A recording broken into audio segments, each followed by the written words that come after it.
देवी सर्वभूतेषु विष्णुमायेति शब्दिता नमस्तस्यै नमस्तस्यै नमस्तस्यै नमो नमः।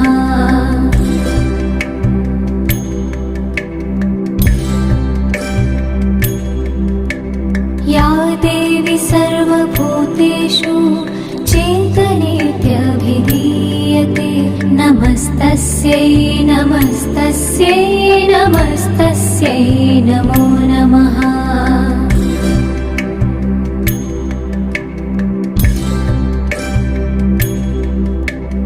या देवी सर्वभूतेषु बुद्धिरूपेण संस्थिता नमस्तस्यै नमस्तस्यै नमस्तस्यै नमो नमः।